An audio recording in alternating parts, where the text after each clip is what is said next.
กองประชุมสรุปประเมินผลตีราคาเวียกงานกวดกาทั่วแขวงจำปาสักประจำปี 2024 กองประชุมสรุปตีราคาเวียกงานกวดกาทั่วแขวงประจำปี 2024 ได้จัดขึ้นในวันที่ 15 พฤษภาคมที่หอว่าการแขวงให้เกียรติเป็นประธานของทานอรุณไสสุนราชเลขาพรรคแขวงเจ้าแขวงจำปาสัก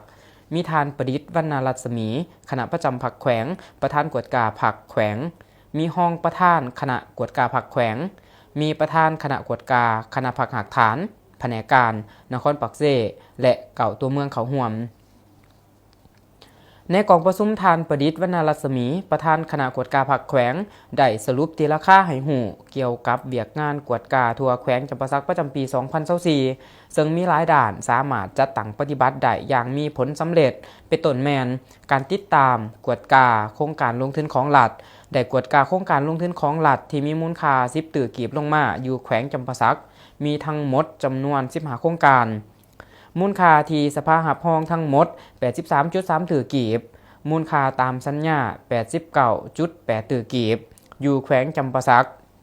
คณะกรรมการได้ลงกวดกาตัวจริงจำนวน11โครงการในนี้มีจำนวน2โครงการที่บ่ได้นอนในแผนการเคลื่อนไหวของคณะกรรมการและมีจำนวน4โครงการบ่ได้ลงกวดกาตัวจริงเนื่องจากว่าคณะกรรมการกวดกาขันแขวงและขันศูนย์กลางได้ลงกวดการระยะที่ผ่านมาแล้วติดตามกวดกาการจัดเก็บรายหับเขางบประมาณทั่วแขวงประจำปี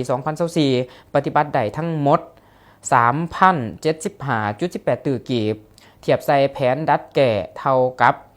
128.9ส่วนหอยเทียบใส่ระยะเดียวของปีก่อนเพิ่มขึ้น23.7ส่วนหอยการคุ้มครองรายจ่ายงบประมาณประจำปี 2024 ปฏิบัติได้ทั้งหมด968.3 ตื้อกีบเทียบใส่แผนดัดแก่เท่ากับ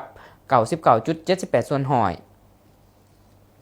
พร้อมนี้ก็ได้ยกให้เห็นเวียกงานติดตามกวดกาการขนขวาปฏิบัติวินัยต่อสมาชิกพรรคพนักงานที่มีการละเมิดกฎระเบียบของพรรคกฎหมายของรัฐซึ่งทั่วแขวงมีจำนวน48สหายยิง4สหายในนั้นพนักงานขันศูนย์กลางคุ้มครอง1สหายขันแขวงคุ้มครอง15สหายขันเมืองคุ้มครอง32สหายยิง4สหายกองประชุมครั้งนี้ยังได้ผ่านห่างแผนพัฒนาเวียกงานกวดกาปี 2026 หาปี 2030 เสนอระเบียบว่าด้วยการรักษาเอกสารเกี่ยวกับการกวดกาฉบับเลขที่ 138/อกหลลงวันที่9 เมษายน ปี 2025 เสนอห่างยุทธศาสตร์และแผนงานการจัดตั้งปฏิบัติยุทธศาสตร์ตามการสลาดบางหลวงแต่ปี 2025 หาปี 2030โอกาสนี้ทานอรุณไสสุนราชเจ้าแขวงจำปาสักก็มีคำเห็นโอล่มพร้อมเน้นหนักให้พนักงานที่เฮ็ดเวียกกวดกาในทั่วแขวงมีความเข้มแข็งในการจัดตั้งปฏิบัติเวียกงานวิชาการบนพื้นฐานความถูกต้องตามระเบียบกฎหมายทั้งนี้ก็เพื่อรับประกันให้เวียกงานกวดกาได้รับการจัดตั้งปฏิบัติตามพระบทบาทสามารถแก้ไขปัญหาการสลาดบางหลวงในฐานแถวสมาชิกพรรคพนักงาน